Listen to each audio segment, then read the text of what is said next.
What's up, everybody? It's Man of Low Moral Fiber here. My name's Luke, and in this video we're going to be taking another look at the Veruc as a part of my Does It Suck series. The Veruc is the Legendary Dahl Assault Rifle, and like many other weapons it received a significant boost as a part of the community patch, which is why we're going to be taking another look at it. We're going to start here with the unpatched version of the weapon, and then eventually apply the patch to see how the weapon has changed. Without the community patch, it's not as if the Veruc was a totally terrible weapon. It does okay, but it obviously has its limiting factors. We're going to be using it here with a base damage accessory and a Dahl grip. Being an assault rifle, we're not going to spec fully into the sniping tree, as I often do on this character, and instead we're going to go all the way down the cunning tree, making use of the Two Fang skill, which usually has some nice play with Dahl burst fire mechanics, so we'll take a look at that in just a second. Some good skills here that will benefit the Veruc include bore. Velocity should help our bullets go quicker. We're going to have precision here to hopefully keep the spread tight. And then we're also going to have some critical hit damage bonuses, some regular damage bonuses, and some reload speed bonuses as well. So let's see how this weapon does. Before we do that though, let's take a look at the firing pattern. When not aimed down sights, you can see here that it has 3 bullets that come out kind of in a horizontal plane. Looks like they might deviate from the horizontal plane just a little bit, but they're basically horizontally spread, and they're spread out at a certain distance from one another depending on how far away you're shooting. You can see when we're shooting this far away, some of the pellets end up way over here, and some of them end up way over here from our middle variants. So when you're far away from an enemy, you probably want to aim down sights. And when you're aiming down sights with this weapon, it has a pretty unique burst. You can see that it starts wide and then converges in the middle.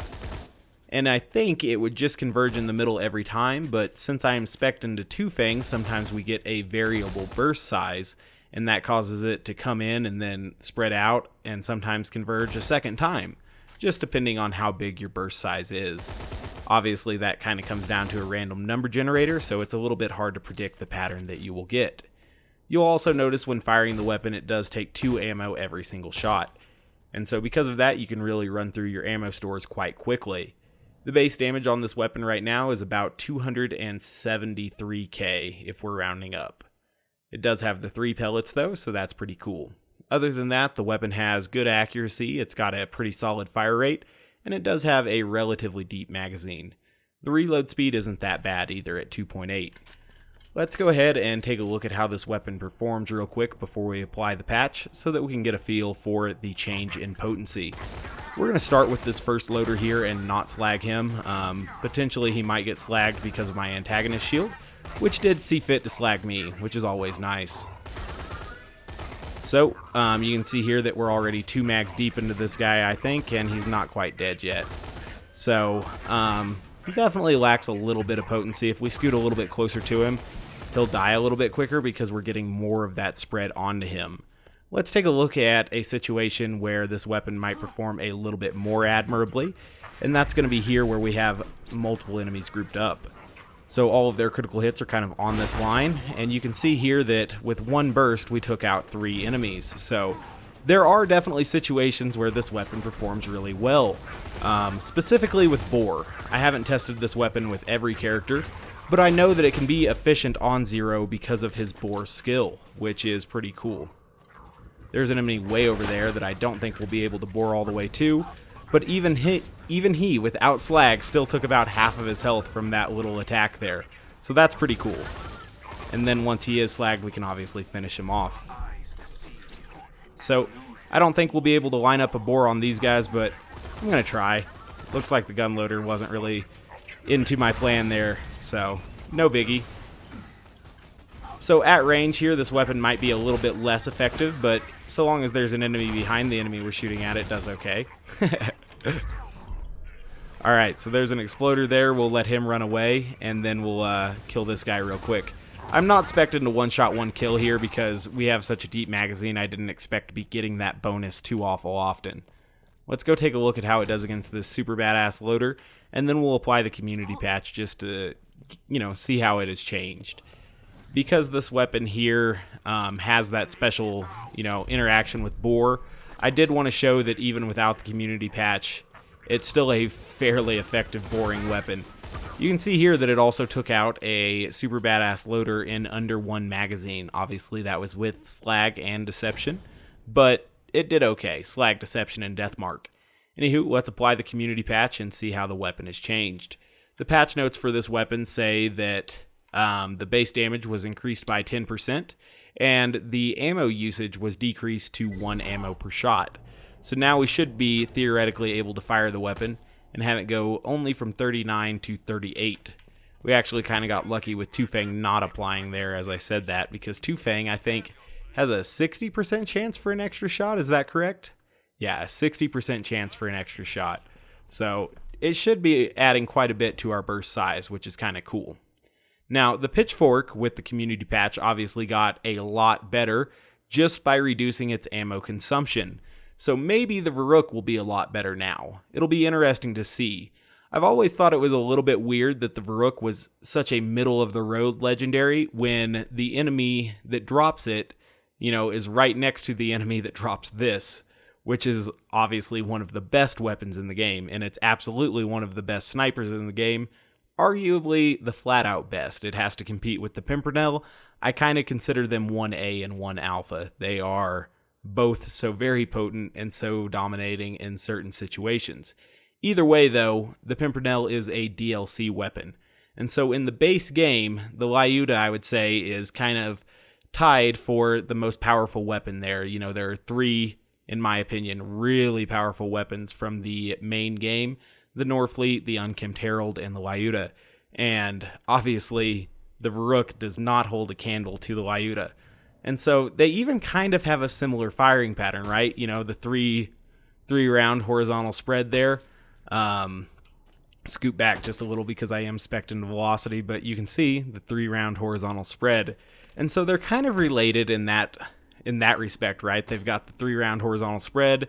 They both drop from mini bosses that spawn from the good, the bad, and the Mordecai quest. But one was an absolute, you know, S tier or God tier weapon, whereas one was not. So this is the one that was not. Let's see if it's any better for us now. Gonna get up pretty close to this guy, try to knock off his arms pretty quickly there. And you can see that we took him out in under 1 magazine now, which is pretty solid. Hopefully the power loader is, you know, stuck right next to those guys again. That's awesome. We'll go ahead and get some kunai on them. And yeah. So we didn't quite get the triple bore this time, but you can see that we did get the double bore. Still took out 2 enemies with 1 burst. That's pretty wild. Looks like it does okay getting through a power loader's arms, which is pretty solid. And it can get us doing okay here against this hot loader. Trying to not die, but that damage over time took me out. So bummer there. I didn't quite know where that hot loader was, but it does illustrate that you cannot use the burst fire mechanic of this weapon while you're in fight for your life, which is something that you always have to remember when using Dahl weapons. Did get some crazy bore action there on that hot loader, so that's kind of how you'd want to use the Veruc if you're going for optimal usage, I guess. You would want to line up a bore every time if possible, which isn't going to be possible every time, but you can see that this weapon is quite effective with bore. And there are a lot of special spread pattern weapons that are effective with bore. It's not as if the Veruc is going to be the most powerful boring weapon, but it's definitely an effective boring weapon. And so it's something to keep in mind, I guess. So that guy blew me back here with his stomp, which is not what I wanted because it made it a lot harder to get damage on him. But you can still see that we took him out fairly easily there, which isn't that bad. Probably should have thrown my deception in a slightly different spot so that we wouldn't get stomped on by him, but it's not a huge deal. Get real close up to this guy here. I cannot believe he did not get slagged by our slag grenade that I threw, but sometimes that's the way it goes. Looks like the slag grenade went up and slagged that fella. No worries. These guys we can definitely get close together for some bore action, so I'm just going to wait for them to kind of converge here on my decoy, and then we'll try to get them taken out. That's just kunai though. Looks like one of them got slagged and one didn't, so a little bit of a bummer there. Some exploders here.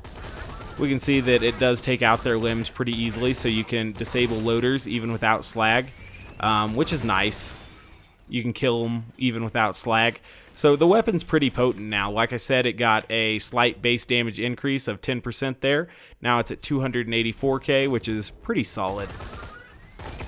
The weapon didn't need a ton of damage increase, but it was nice for it to get some, right? There were situations where it did feel a little bit impotent at times, and so it's nice to have that little bit of extra base damage. It's only going to help boost our critical hit bonuses, you know, that little bit more, which is awesome.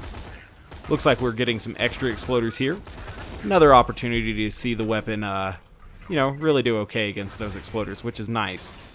Sometimes against enemies that are slagged, when we're up close to them like that and we land like 2 or 3 critical hits from one shot and then also land multiple shots in a row, it does pretty well. We take out enemies fairly quickly.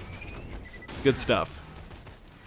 Go ahead and get some health back because I didn't notice that exploder had come up on us super quick, but it wasn't a huge deal. Alright, so trying to get close enough to this guy to deal damage to him. Got another stomp on us, but we were still able to take him out and get some transfusion trails, have a full health, but we are slagged. I'll go ahead and look for some enemies to slag here, why not?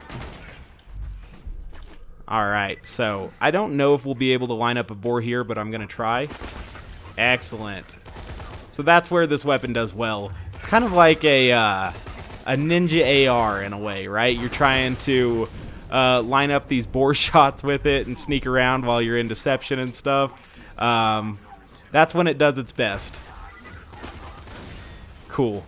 That was kind of neat there. We crippled that guy and blew up those other 2 guys at the same time. Alright.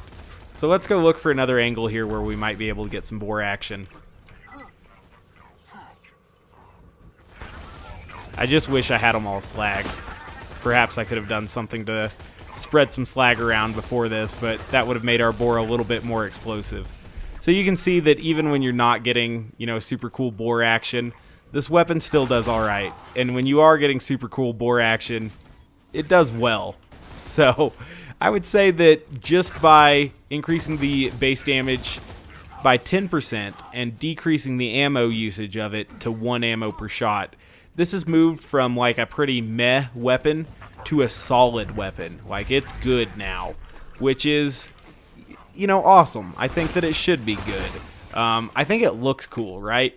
It looks more similar to a real-life weapon than a lot of Borderlands 2 weapons do, and so that's kind of neat there. I like that it has the elemental color showing here on the barrel. I think that that looks pretty cool. This magazine looks pretty much exactly like some real-life 308 magazines, so that's kind of cool as well.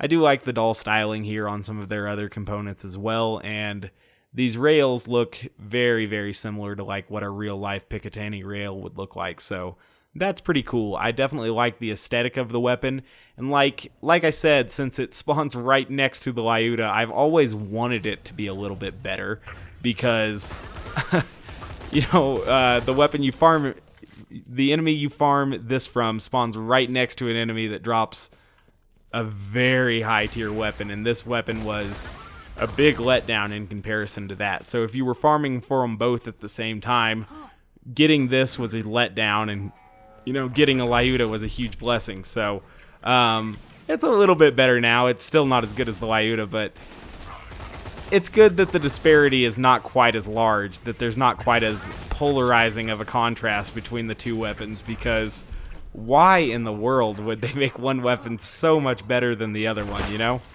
At least that was my theory on it. Cool. So you can see that the weapon does pretty good now as well. I guess also the AR class as a whole had its critical hit damage penalty removed. And so because of that, the Veruc is also going to be dealing more damage on critical hits. So that's even another thing that this weapon has going for it now. Also, when we pick up assault rifle ammo, and I haven't really been looking through boxes as we've been running through here, you actually get more assault rifle ammo back per little ammo packet that you pick up, which is awesome, right? Because that makes the weapon even less likely to run out of ammo, which was one of the biggest limiting factors for the weapon beforehand. So I think that that's pretty cool now. I'm going to try to blow up this barrel too. Why not? All right. Let's see some of these super badass loaders. I think I should still have enough ammo to take out Hurley. I could have just bought ammo in Hyperious's room, but since I'm so used to Critical Ascension, that's why I don't often buy ammo from those ammo machines. So this weapon does better at, short to medium range than it does at a super long range. You can see that a lot of our pellets are just missing this guy. So because of that, maybe we'll try to get him to jump down or something. I don't know. Definitely going to try to knock off his arms, though, because I don't have very much health left. So those transfusion trails didn't come all the way down to us, which is a little bit disappointing. Looks like we now have health, so that's good. We're going to get ready for Hurley here. Hurley might be a little bit of a difficult situation for us because we do not have a shock weapon to take out his shield. I should have gibbed in a shock version of the Veruc for this, but I forgot to. So we'll just try to take him out using the corrosive weaponry. And some, sweet kunai and stuff too. I'm just going to shoot at him here in the crotch. It seems like a decent place to get some critical hits right now. Maybe up here will be better because then we could do eye and arm. Make sure he is still slagged there as we go through. Oh, he did not get slagged by that slag grenade. That's unfortunate. Alright, so his shield's almost gone now, and at that point in time we can take off his machine gun arms, and that makes a huge difference as far as how dangerous he is to us. Alright, so looks like about 1/10 of his health gone. We are getting a little bit of the way into our ammo stores at this point, so I don't know. I don't want to get so close to him that he does stomping, but I do want to take out his arms here, so took a little bit of a risk. Looks like we may have caught a little bit of fire damage over time, but it's not a bad one. He's down to around 1/4 health, so I think we should be able to finish him off here. Alright. Cool. Let's see if he dropped anything for us. He can drop some Captain Blade items now, so... Yeah, Captain Blade's Midnight Star, there it is. They buffed that as well. We'll take a look at that in a future video. I'm kind of excited to take a look at how it does on Axton, see if you can run a true kamikaze playstyle now with that and the Manly Man shield and, not actually kamikaze yourself. It should be interesting. We'll see how that goes. Should be a couple more enemies up here for us to deal with as well, potentially. So we'll kill this one here. And you can see that it's kind of a good ninja AR, right? You can really sneak up on an enemy and gank him, which is kind of cool. Let's try to get this guy slagged as well. Really point blank on an enemy. Yeah, it does pretty good. So this weapon's best at, super short ranges. It's kind of like a shotgun in that way. No worries, though. Overall, I would say I'm really happy with the buff that the Veruc got. It didn't need a ton of base damage increase, and it didn't get a ton of base damage increase. It got just a little bit, which I think is healthy, and then it definitely had its ammo consumption reduced to a, reasonable amount. Now it only costs 1 ammo per shot, and that makes this weapon so much more efficient. It is a huge increase to the weapon's DPS because you don't have to reload as often, and that's awesome. You get more burst per magazine, which is awesome. And then, in addition to that, you're running out of ammo with the weapon much less frequently. And obviously, its critical hit damage was slightly increased because they removed the critical hit damage penalties for assault rifles across the board. So that's pretty huge there. This weapon got a number of good buffs, that are direct buffs and some indirect buffs as well. Overall, I would say that it didn't suck beforehand, but that it definitely wasn't a great weapon. Now it's kind of in the borderline good to great range. It does pretty well. Obviously, it still lags behind a super top tier weapon like this, by quite a bit. But overall, the Veruc is a pretty solid weapon. It was okay before the community patch, and now I would say it's good or somewhere in the neighborhood of very good, just under great. It does pretty well. I like it quite a bit. It's a fun weapon to use. I really like the looks of it. And overall, pretty cool weapon. That purple skin's pretty solid. So I'm glad that they didn't change the skin. I kind of like how it looks. As always, guys, I thank you very much for watching. I do appreciate it. If you haven't yet taken the time to subscribe, please do so. I'd appreciate that as well. Otherwise, I do hope to catch you next time. Bye, guys.